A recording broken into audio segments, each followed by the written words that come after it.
So hello guys, welcome back to channel. और आज के इस वीडियो में हम बात करने वाले हैं एक ऐसे धमाकेदार एपिसोड की जो शुरू होते ही आपको स्क्रीन से चिपका देगा।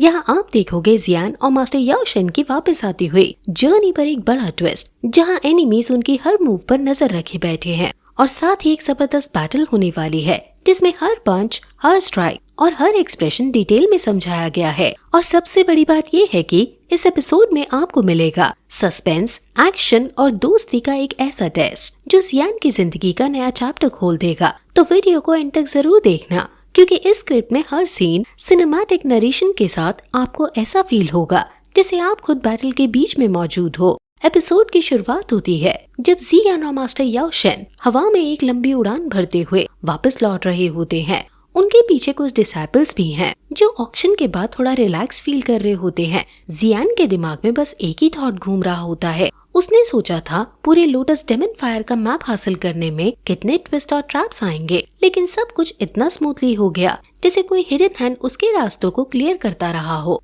इस बात ने उसे अनईजी कर दिया था। तभी मास्टर याओ शेन का काम और सीरियस चेहरा उसके सामने आता है और वो कहते हैं कि ऑक्शन हाउस में जो बंदा हमारे पीछे लग गया था उसकी एनर्जी नॉर्मल नहीं थी। उसमें एक डार्क और सिनिस्टर वाइब्रेशन थी जो क्लियरली किसी डेमनिक कल्टीवेशन का निशान था।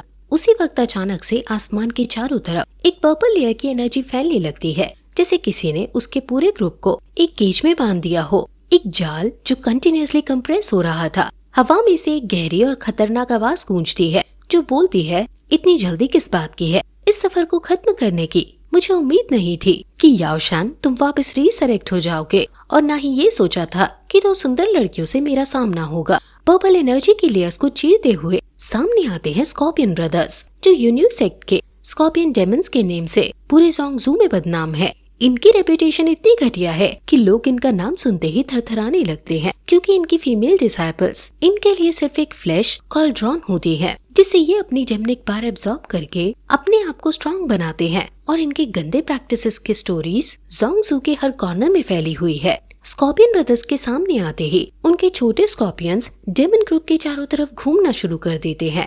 एक क्रीपी और सफोकेटिंग ऑरा क्रिएट होते हुए छोटा भाई बोलता है, आज मैं पूरे लोटस डेमन फायर के रिमेन्स लेने आया हूँ। अगर कोई मेरे रास्ते में आया तो मैं पीछे नहीं हटूंगा।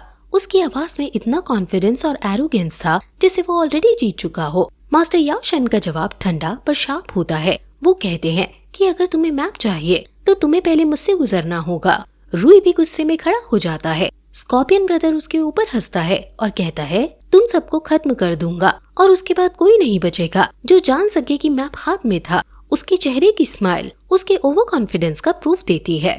मास्टर याओ शेन उसकी आंखों में सीधा देखकर बोलते हैं, तुम ट्राई कर सकते हो। और बस इतना सुनते ही स्कॉर्पियन ब्रदर अपनी फुल ताकत लीश कर देता है। वो कहता है, मेडिसिन डस्ट, तुम्हें लगता है सेमी सेन बनकर मैं तुमसे डरता हूँ। पहले तुमने फैक्शंस यूनाइट करके मुझे और मेरे भाई को जोंगजू से निकाल दिया था। अब वो पुराना ग्रज लिक्विडेट करने का वक्त आ गया है। दोनों स्कॉर्पियन ब्रदर्स एक साथ अपनी डेमनिक फॉर्म में ट्रांसफॉर्म करते हैं। उनके शरीर से डार्क पर्पल फ्लेम्स और विनोमस ऑरा निकलता है जो आसपास के एनवायरनमेंट को पल्यूट कर देती है। मास्टर याओ शेन भी अपनी स्पिरिचुअल एनर्जी समन करते हैं और एक भारी क्लैश होता है जिसकी इंटेंसिटी इतनी होती है कि जमीन कांपने लगती है। आसमान में बिजली की तरह स्पार्क्स फैलने लगते हैं और हवा एकदम हेवी हो जाती है। जियान टीचर चिल्लाकर उन्हें वार्न करता है कि तभी छोटा स्कॉर्पियन ब्रदर अपने बड़े भाई से कहता है, बिग ब्रदर तुम याओ शेन को होल्ड करो, मैं इन तीनों को खत्म कर दूंगा। बड़ा भाई कहता है कि जल्दी करो और मुझ पर भरोसा रखो। मास्टर याओ शेन उन्हें रिप्लाई देते हैं, अभी दोनों ने मिलकर मुश्किल से मेरा रेजिस्ट किया था और तू अकेला मुझसे लड़ने आया है, ये तो डेड एंड है। बड़ा स्कॉर्पियन ब्रदर एरोगेंट टोन में बोलता है, अभी भी तुम एरोगेंट हो, चलो मैं तुम्हारे साथ खेलता हूँ। और तुरंत अपने पास खड़ी दो फीमेल डिसाइपल्स पर अटैक कर देता है। उनकी लाइफ फोर्स और एनर्जी एब्सॉर्ब करके अपना शरीर और भी पावरफुल बना लेता है। मास्टर याओ शेन तुरंत रियलाइज करते हैं कि ये दोनों अपनी असली स्ट्रेंथ छुपाए हुए थे। जब साथ अटैक करते थे तब छोटा स्कॉर्पियन ब्रदर अपनी घटिया लस्ट भारी आवाज में क्वीन मेड्यूसा को टारगेट करके कहता है, लिटिल ब्यूटीज मेरे साथ चलो, मैं गारंटी देता हूँ तुम्हें वो मजा दूंगा जो तुमने कभी एक्सपीरियंस नहीं किया होगा। उसकी घटिया बातों से क्वीन मेड्यूसा की आंखें गुस्से से लाल हो जाती हैं और जियान ये भी डिस्कस से रिएक्ट करती है। जियान गुस्से में चिल्लाता है, क्या तुम्हें जिंदा रहना है तो अपनी बकवास बंद करो। स्कॉर्पियन ब्रदर रिप्लाई देता है, मरना तो तुम्हें है, मैं क्यों मरूंगा। और तुरंत दोनों के बीच एक जबरदस्त क्लैश होता है। जियान अपनी फायर बेस्ड टेक्निक्स, पंचेस और ड्रैगन शेप्ड अटैक समन करता है जो पूरे फील्ड को हिला देता है। स्कॉर्पियन ब्रदर अपना स्कॉर्पियन टेल और विनोमस स्ट्राइक्स लगाता है। दोनों अटैक्स आपस में टकराते हैं और एक मैसिव एक्सप्लोजन होता है जिसका शॉक वेव आसपास के एनवायरनमेंट को उजाड़ देता है। जियान कंटिन्यूअस पंचेस और किक्स स्कॉर्पियन ब्रदर के सॉलिड डिफेंस पर लगते रहते हैं, पर उसके हाथों का गार्ड इतना मजबूत है कि जियान हर्ट हो जाता है। तभी क्वीन मेड्यूसा और जियान ये एक कोऑर्डिनेटेड अटैक स्टार्ट करते हैं। अपनी स्पेशल टेक्निक्स यूज करते हुए स्कॉर्पियन ब्रदर उनकी तरफ देखता है और हंसता है और कहता है कि तुम दोनों ब्यूटीज बहुत स्ट्रॉन्ग हो, क्या जल्दी ही मेरे गले लगना चाहती हो। जियान साइड से रियलाइज करता है कि स्ट्रेंथ का गैप बहुत बड़ा है। टीचर भी अपने ओपोनेंट से फास्ट डील नहीं कर पा रहे। अगर ऐसे ही रहा तो मुझे फुल फोर्स से लड़ना होगा। वो अपनी स्ट्रेंज फायर एक्टिवेट करता है और अपनी बॉडी की पूरी एनर्जी एक जगह कलेक्ट करता है। स्कॉर्पियन ब्रदर तुरंत हैरान हो जाता है और कहता है, ये तो चू यांग यू की सीक्रेट मेथड जैसा है। तुमने 8 स्टार दौजुन से 3rd तन दौजुन पीक तक कैसे जंप किया, लेकिन उसके बाद भी मेरा लेवल तुमसे ऊपर है, तुमसे डील करना इम्पॉसिबल है। क्वीन मेड्यूसा चिंता से पूछती है, जियान तुम ठीक तो हो। जियान कहता है कि मुझे थोड़ा होल्ड करो, मैं कुछ सोच रहा हूँ। स्कॉर्पियन ब्रदर गंदी नजर से क्वीन मेड्यूसा की तरफ देखता है और कहता है, लिटिल इस ट्रैश की चिंता क्यों कर रही हो, मेरे पास आओ, मैं तुम्हें औरत होने का असली मजा सिखाऊंगा। क्वीन मेड्यूसा गुस्से में चिल्लाती है, शेमलेस पर्सन। जियान भी देखता है कि ये बहुत पावरफुल है, मेरी कलरफुल पाइथन भी इसके सामने टिक नहीं पा रही। क्वीन मेड्यूसा और जियान ये दोनों एक और कोऑर्डिनेटेड अटैक लॉन्च करती हैं। इस बार स्कॉर्पियन ब्रदर को चोट लगती है और वो हैरान होकर बोलता है कि तुम दोनों अलग लेवल की हो। एक 7 कलर्ड पाइथन है और एक पॉइजनस बॉडी। ऑर्डिनरी दौजुन पीक वॉरियर्स तुम दोनों का मुकाबला नहीं कर सकते, पर अफसोस तुम दोनों भी मेरी मुट्ठी में हो। तुम दोनों को मैं अपना टॉय बना दूंगा। क्वीन मेड्यूसा और जियान फिर से अपनी पूरी ताकत लगाकर स्कॉर्पियन ब्रदर को रोकने की कोशिश करती है। इस दौरान जियान अपने 4 स्ट्रेंज फायर की फ्यूजन करने की हिम्मत करता है। स्कॉर्पियन ब्रदर शॉक में कहता है कि ये पागलपन है, स्ट्रेंज फायर को फ्यूज करना सुसाइडल है, तुम अपना खुद का भी एंड कर सकते हो। लेकिन जियान अपनी डिटर्मिनेशन से फ्यूजन कर देता है और अपना अल्टीमेट लोटस बेस्ड अटैक बनाता है। स्कॉर्पियन ब्रदर उसकी ब्लास्ट से डरकर पीछे हटने लगता है। जियान चिल्लाता है कि राक्षस अब तेरा अंत आया और तुरंत एक बड़ा लोटस ब्लास्ट करता है, जिससे एक्सप्लोजन पूरे बैटलफील्ड को डस्ट और डेब्रिस में लपेट लेती है। जब सब क्लियर होता है तो स्कॉर्पियन ब्रदर एक बड़े गड्ढे में खत्म हो चुका होता है। जियान धीरे धीरे जमीन की तरफ चलता है। उसके चेहरे पर अभी भी लड़ाई की गर्मी और थकान दोनों नजर आ रहे होते हैं। धूल और डेब्रिस के बीच वो अपने हाथ से एक चमकदार ऑब्जेक्ट निकालता है जो गोल्डन ग्लेज बॉडी जैसा लगता है। उसके सरफेस पर ऐसे मार्क्स बने होते हैं जैसे किसी ने प्राचीन समय में डिवाइन सिंबल्स कार्व किए हो। जैसे ही वो ऑब्जेक्ट उसके हाथ में आता है, एक अलग ही प्रकाश उसके चेहरे पर पड़ता है और वो तुरंत महसूस करता है कि इस ऑब्जेक्ट के अंदर कुछ यूजुअल एनर्जी वाइब्रेट कर रही है। उसके दिल में तुरंत एक थॉट आता है कि ये चीज नॉर्मल आर्टिफैक्ट नहीं हो सकता, ये जरूर प्योर लोटस डेमन फायर से कनेक्टेड होगा। इसी वक्त मास्टर याओ शेन अपना ओपोनेंट खत्म करके वापस लौट आते हैं। उनके कपड़ों पर ब्लड और स्मोक के स्ट्रेन्स लगे होते हैं, पर चेहरा स्टिल काम और कंपोज होता है। वो तुरंत जियान के पास आकर कहते हैं कि जल्दी चलो, ये लड़ाई जल्द ही लोगों की नजर में आ जाएगी और फिर और बड़े वॉरियर्स हमारी तरफ अट्रैक्ट हो जाएंगे।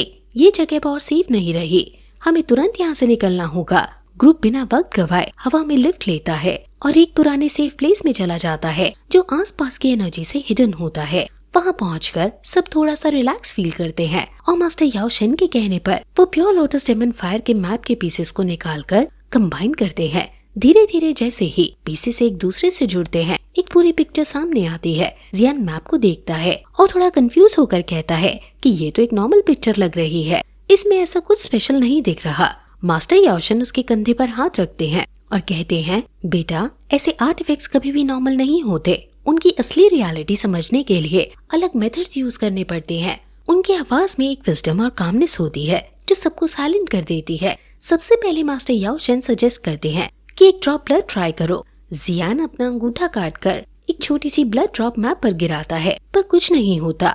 मैप बिल्कुल वैसे का वैसे ही रहता है। ग्रुप के चेहरे पर थोड़ी डिसअपॉइंटमेंट आ जाती है। तभी मास्टर अपनी आंखों में एक अलग सी रोशनी के साथ कहते हैं, फिर से टेक्निक ट्राई करो। जियान तुरंत अपनी फ्लेम रिलीज करता है और जैसे ही फायर मैप को टच करती है, एक अचानक से बड़ा ब्लास्ट होता है और सबके आसपास की हवा एकदम से गर्म हो जाती है। मैप के ऊपर से एक शील्ड ब्रेक होता है और ग्लोइंग लेटर्स सामने आने लगते हैं। उन ग्लोइंग लेटर्स में लिखा होता है 2 moons appear at the same time, 9 stars in one tides of heaven and a demonic fire। सब लोग एकदम साइलेंट हो जाते हैं। उनके चेहरे पर शॉक और क्यूरियोसिटी दोनों साथ दिखते हैं। जियान तुरंत कंफ्यूज होकर मास्टर से पूछता है, इसका मतलब क्या है? मास्टर याओशन गहरी सांस लेकर समझाते हैं, ये एक सेलेशियल इवेंट है जो हर 1000 साल में एक ही बार होता है, और जब ये इवेंट होता है तब प्योर लोटस डेमन फायर दुनिया में डिसेंड करता है। ये वो वक्त होता है जब हेवन एंड अर्थ के टाइड्स एक्टिवेट होते हैं और सारी एनर्जीज एक जगह कन्वर्ज करते हैं। जियान की आंखें खुल जाती हैं। वो बोलता है, मतलब अभी मुझे कोई चांस नहीं मिलेगा। मास्टर गिनती करते हैं और कहते हैं, लास्ट टाइम ये सेलेशियल सीन हुआ था उससे अब तक 997 साल हो चुके हैं।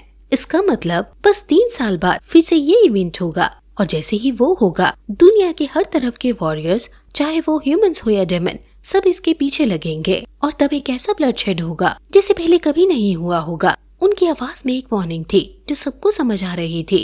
जियान तुरंत गुस्से और डिटर्मिनेशन के मिक्सचर के साथ कहता है, 3 साल में मुझे डॉशेंग लेवल तक पहुंचना होगा, वरना मैं सिर्फ देखते ही रह जाऊंगा। प्योर लोटस डेमन फायर किसी और के हाथ लग जाएगा और मैं अपना अल्टीमेट गोल खो दूंगा। मास्टर उनकी तरफ कामली देखकर कहते हैं, डॉशेंग तक पहुंचना 3 साल में असंभव लगता है, पर अगर तुम बॉडी ट्री को ढूंढ सकते हो तो उसकी पार तुम्हें डॉशेंग तक प्रोपेल कर सकती है। उनकी आवाज में एक उम्मीद और गाइडेंस दोनों होती हैं। तो मास्टर उसे याद दिलाते हैं कि उसके हैंड में भी एक बॉडी ट्री है। वो उतना पावरफुल तो नहीं, बट वो यूजर एंशिएंट बॉडी ट्री ढूंढने में हेल्प करेगा। जियान तुरंत याद करता है कि उसके पास एक बॉडी सीड है जिसे उसने अपने सफर के दौरान हासिल किया था। वो सीड भले ही प्योर नहीं है, पर उसके अंदर एक ऐसी प्योरिटी है जो उसे एंशिएंट बॉडी ट्री का रास्ता फील करा सकती है। पर वो एरिया फॉरबिडन माना जाता है और इंसानों के लिए वहाँ जाने की परमिशन नहीं होती। उसके अंदर से एक कन्फ्लिक्टिंग थॉट आता है कि क्या वो अपनी जान रिस्क में डालकर वहाँ जाएगा या अपना गोल छोड़ देगा। पर उसके अंदर की डिटर्मिनेशन तुरंत जागती है और वो सोचता है, चाहे वो फॉरबिडन हो चाहे वहाँ डेंजर्स हो, मैं प्योर लोटस डेमन फायर हासिल करूंगा। जियान सबको देखकर कहता है कि मैं तुम सबको डेंजर में नहीं डालना चाहता, पर ये मेरा अल्टीमेट गोल है। प्योर लोटस डेमन फायर ही मेरा डेस्टिनी है। अगर मैं इसे हासिल नहीं कर सकता तो मेरी सारी मेहनत बेकार हो जाएगी। उसके चेहरे पर इंटेंसिटी और फोकस क्लियर नजर आ रहा था। मास्टर याओशन भी कहते हैं कि मैं तुम्हें रोकने वाला नहीं हूँ, लेकिन याद रखो, डॉशेंग तक पहुँचने के लिए तुम्हें अपनी लिमिट्स तोड़नी होंगी और हर एक चैलेंज को एक्सेप्ट करना होगा। उस मोमेंट में जियान के अंदर एक नई डिटर्मिनेशन जागती है। उसका चेहरा थोड़ा टायर्ड, पर उसकी आंखें एकदम शार्प और फोकस्ड होती हैं। उसके दिल में एक ही वचन घूमता है कि चाहे 3 साल में कितनी भी मुश्किलें आए, चाहे कितने भी लोग उसके रास्तों में आए, उसे प्योर लोटस डेमन फायर हासिल करना ही है और इसके लिए वो किसी भी हद तक जाएगा। उसके दिल में बस एक ही आवाज घूमती है, अभी तो असली खेल शुरू हुआ है और वो खेल में हारने का ऑप्शन उसके पास कभी नहीं होगा। एपिसोड यहीं पर एक सस्पेंसफुल और इंटेंस नोट पर खत्म होता है, जहां जियान अपनी आंखों में फ्लेम जैसी रोशनी लेकर फ्यूचर के लिए प्रिपेयर करता है। उसके आसपास क्वीन मेड्यूसा, जियान यी और मास्टर याओशन खड़े हैं, जो सबको लग रहा होता है कि उनका अगला सफर और भी ज्यादा डेंजरस होगा। पर उस सफर में एक नई उम्मीद भी है जो उन्हें प्योर लोटस डेमन फायर तक ले जाएगी। और इस तरह इस रात का सफर एक बड़े राज को खोलकर खत्म होता है। जियान के सामने अब सिर्फ एक लक्ष्य है, 3 ही साल जिसमें उसे अपनी हदों से आगे बढ़कर डॉशेंग बनकर प्योर लोटस डेमन फायर को अपना बनाना होगा, वरना ये ख्वाब हमेशा के लिए किसी और के हाथ चला जाएगा। उसकी आंखों में जो आग है वो अब सिर्फ ट्रेनिंग की नहीं बल्कि एक जंग का पैगाम है। दोस्ती और दुश्मनी दोनों ही उसके रास्ते में आने वाले हैं और असली खेल अब शुरू हुआ है। अगर आपको ये एपिसोड पसंद आया हो तो वीडियो को लाइक करना ना भूले, चैनल को सब्सक्राइब करें और बेल आइकन दबा दे ताकि अगली बार जब जियान की जर्नी का नया चैप्टर आए तो सबसे पहले आप तक पहुंचे। अपने थॉट्स कमेंट सेक्शन में जरूर शेयर करें कि आपको जियान का ये डिटर्मिनेशन कैसा लगा। मिलते हैं अगले एपिसोड में, जहां असली खेल और भी ज्यादा इंटेंस होने वाला है।